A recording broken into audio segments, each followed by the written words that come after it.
Bismillah ar-Rahman ar-Rahim. Welcome everybody to the Royal Embassy of Saudi Arabia. I would like to begin by reiterating the Kingdom of Saudi Arabia's condolences to the victims of the terrorist attack in Nice yesterday.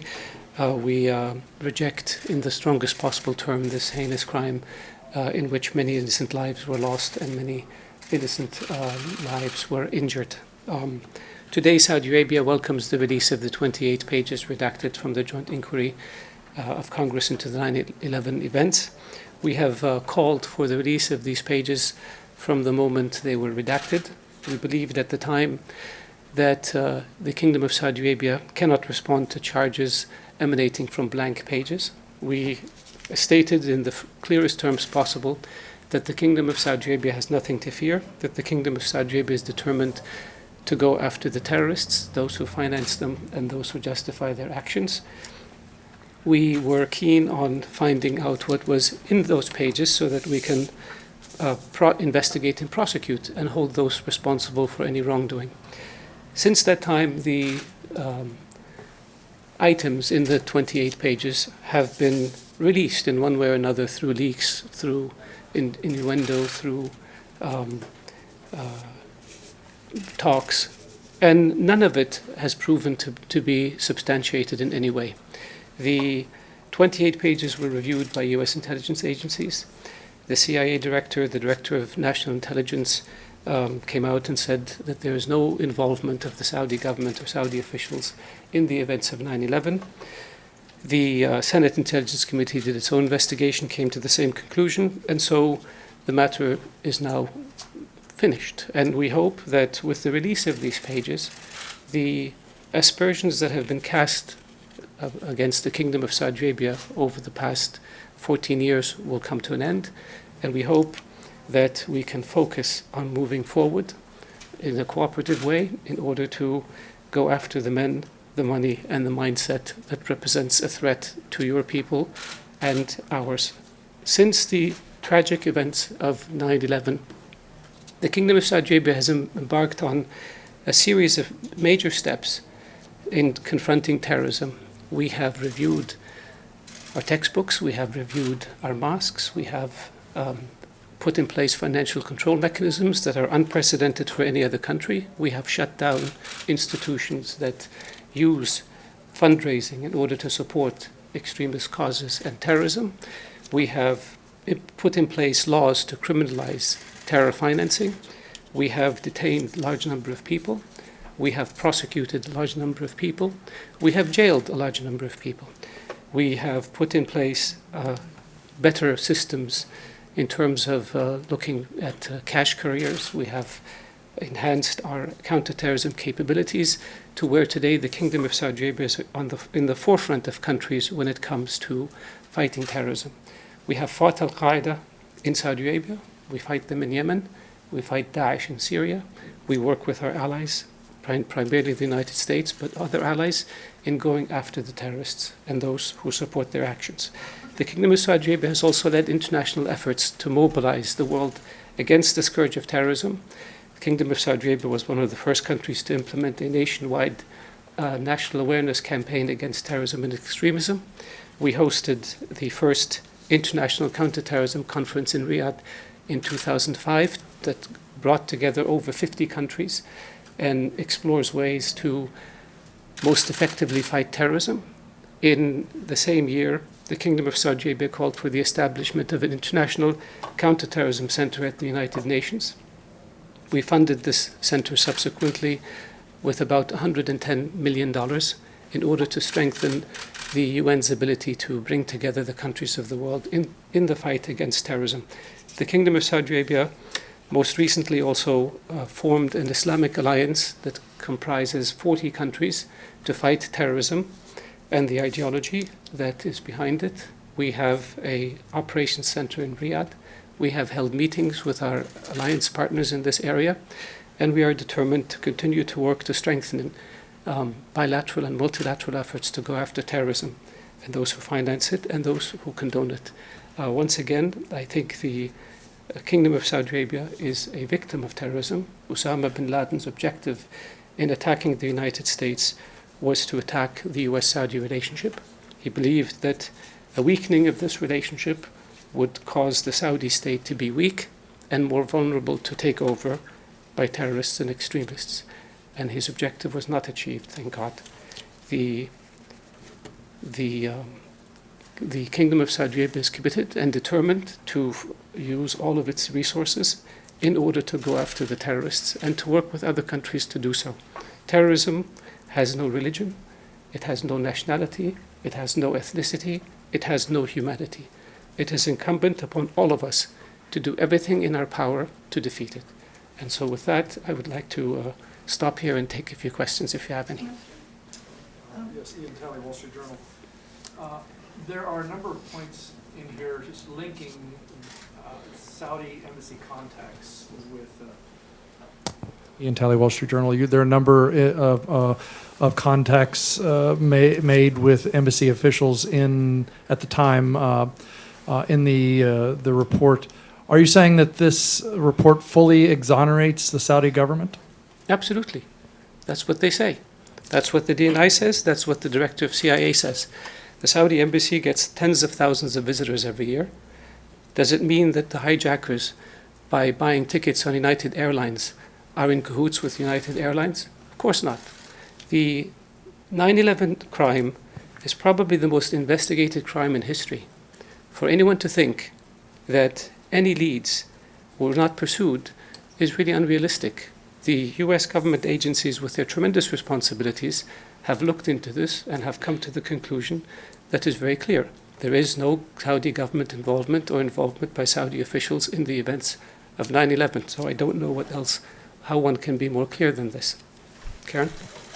Mr. Minister, this is a sort of another way, I think, of asking the same question and following up on your statements about what Saudi Arabia has done internally and in terms of its own government at home to fight terrorism and stop financing. What the report does detail is that a number of people with connections with or in direct employ of the Saudi embassy in the United States did have contact in one way or another with at least two of the hijackers. And I wonder if, as a result, in the ways you have changed doing business, there's been any changes in the way the embassy operates and its consulates in terms of who they have in their employ and what kind of activities those people engage in.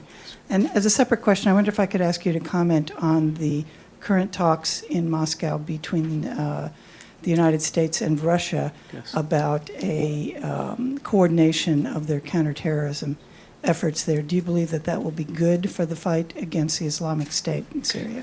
With regards to the way we do business, I believe that after 9/11, every government around the world has changed the way it does business. Every government around the world has become more vigilant. Every government around the world has become more systematic and more cautious in how it deals with its employees and with others, including the Saudi government. There is no doubt after 9/11 we discovered that people took advantage of the charity of our people, people took advantage of the generosity of our people, and we took firm steps to ensure that nobody can take advantage of this in order to fund extremism, much less terrorism. We were on the forefront of countries that designated institutions that were supporting terrorism or extremism or suspected of supporting those terrorism or extremism, including, if you recall, the Al-Haramain Foundation. We designated it and I believe more than a dozen of its branches around the world as sponsors of terrorism so that it would be sanctioned. We shut down their offices, including the office in the United States. And we worked with the US and with other partners to find other institutions or individuals, Saudi or otherwise, that could be designated so we can put an end to their activities. And I think that our record has been a very good record in terms of cutting off funding for terrorism and in terms of going after the terrorists. Saudi Arabia has suffered greatly at the hands of terrorists. Our country was attacked many, many times, and we just have to go through the record. Many of our security officials gave their lives in the defense of their people. Many of our citizens were killed, and we have taken very strong measures. against terrorists and extremists. And the most recent attacks, if you recall, in the Kingdom of Saudi Arabia occurred on July 4th. But these attacks will not stop our resolve or our commitment to ending the scourge of terrorism. With regards to the talks in Moscow, we're following them. Anything that can be done to bring the Russians into the fight against Daesh in an effective way is something that I think people would welcome. But it cannot be at the cost of keeping Bashar al-Assad in power, and it cannot be with the Russians continuing to attack the moderate Syrian opposition.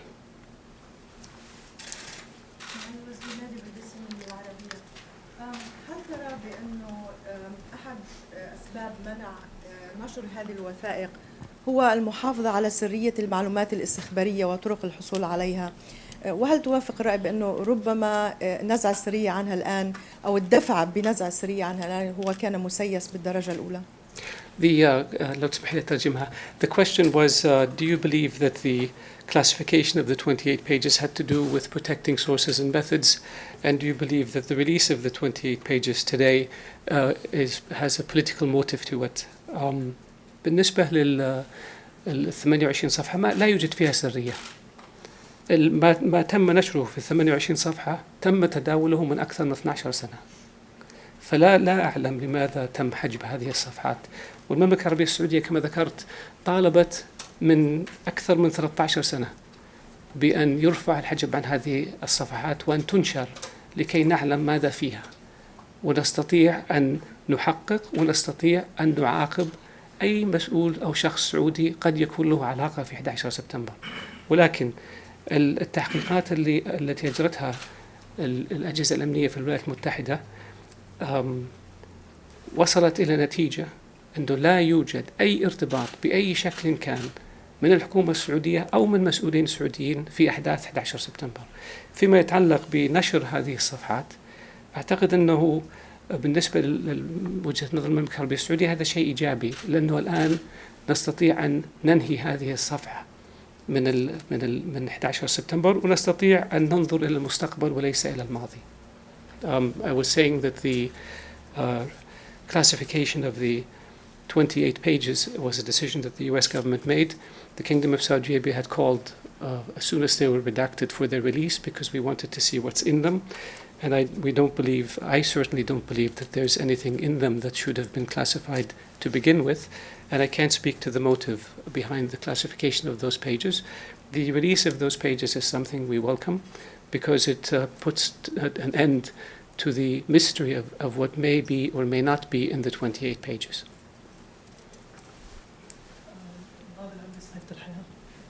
معاذ العمري صحيفة الحياة. مع الوزير الآن ما بعد نشر الصفحات، ألا يحق للمملكة العربية السعودية أن تخطو الخطوة بوثوق وبثقة تامة بمقاضاة كل من اتهمها أو حاول النيل من سمعتها في هذا الملف؟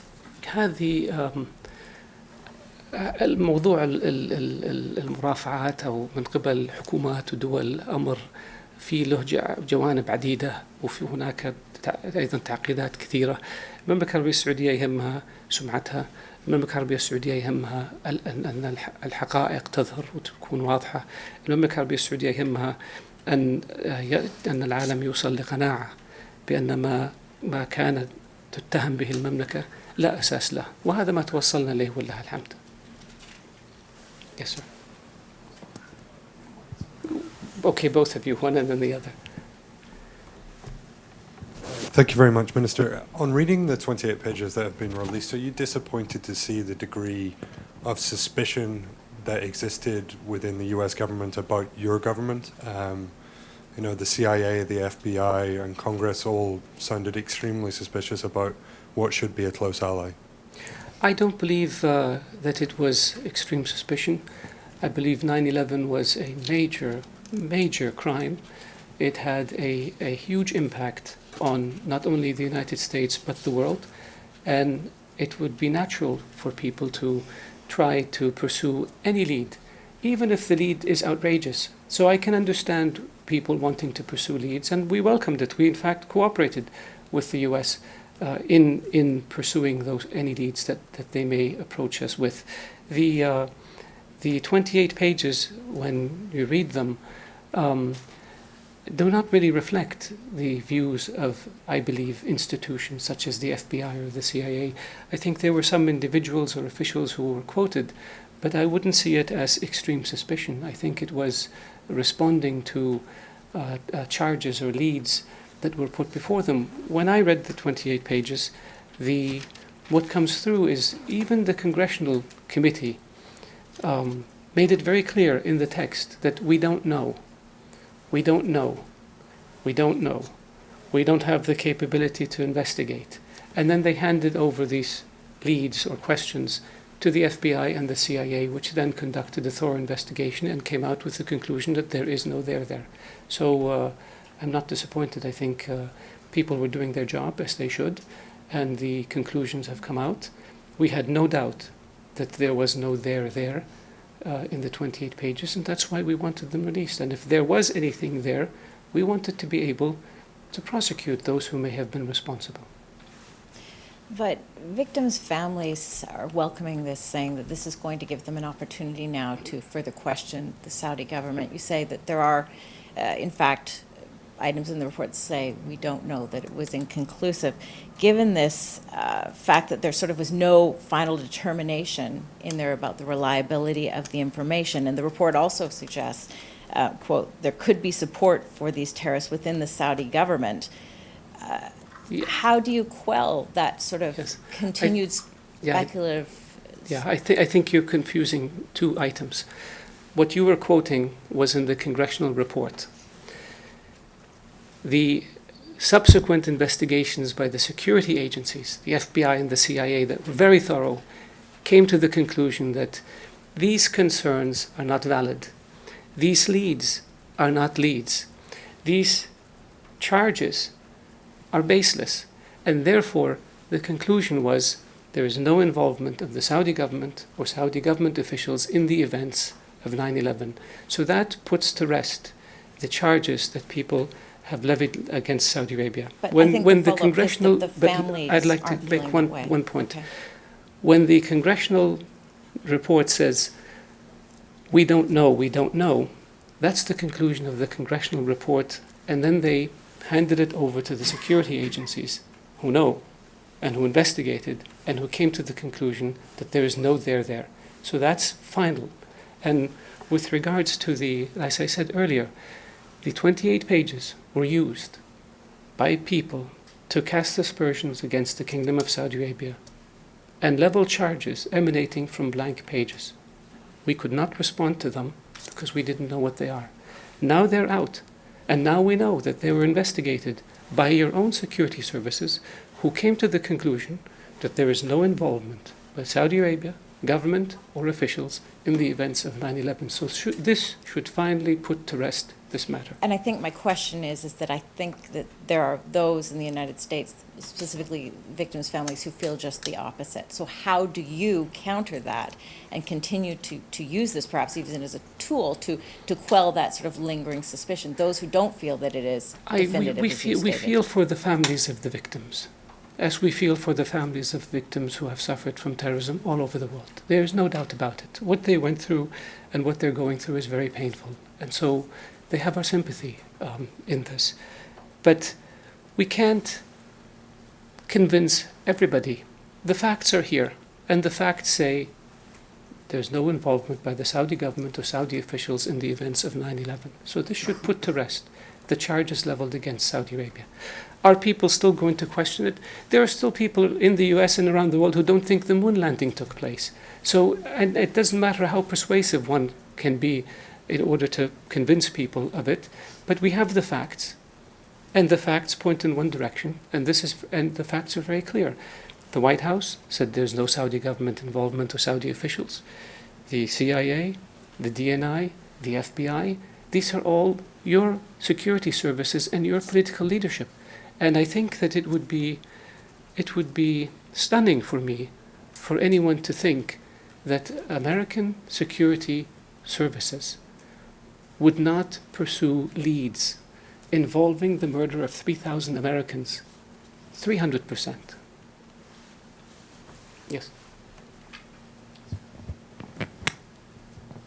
Julia Bacano with CBS News. The report mentioned at least one Saudi who was able to escape before the FBI was able to interview him, the intelligence service agencies. So I was just wondering, are you aware of any whereabouts of people who may have been able to escape interview? I think I'd like to clarify one point before I answer the question.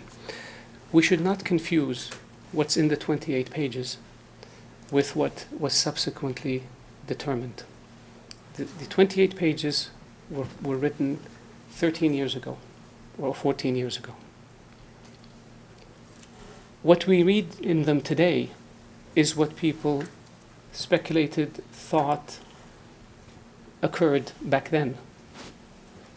For a number of years after the pages were redacted, your security services conducted thorough investigations of everything that was in there and came to the conclusion that there is no there.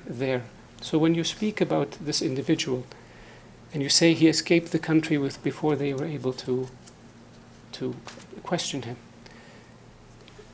that's no longer the case. That issue was investigated, and if that issue had not been resolved adequately, we would still be dealing with it from a government-to-government basis.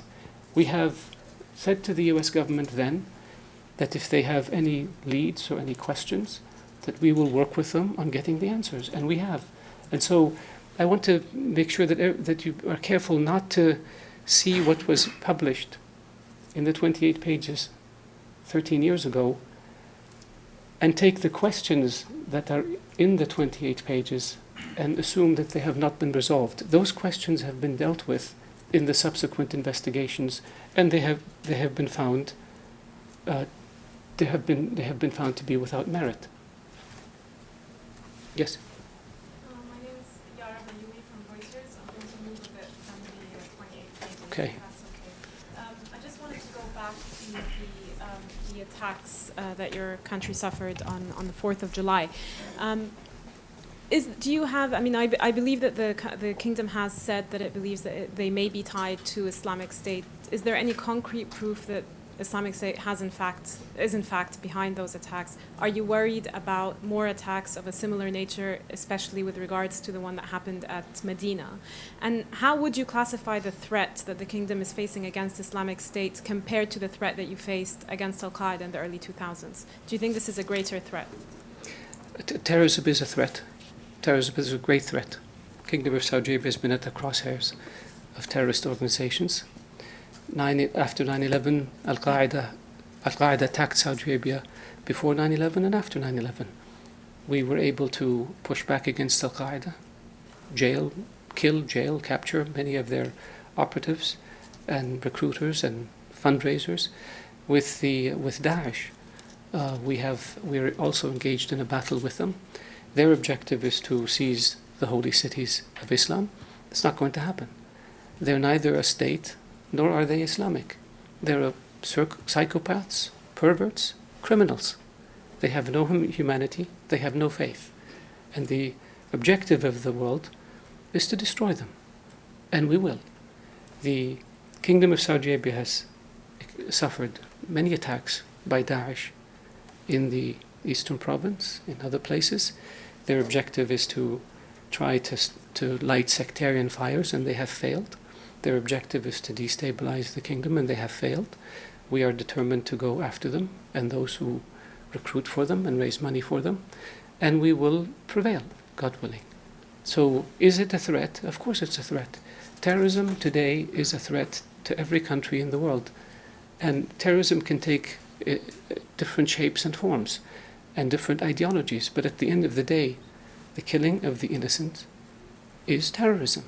No faith accepts this. In the Islamic faith, we say that it is revealed in the Quran that he who kills an innocent soul is as if he killed all of humanity. There is no justification for terrorism. And yes, we take this threat very seriously. We take the threat of terrorism very seriously, and we are working very robustly to confront it. Yes, sir.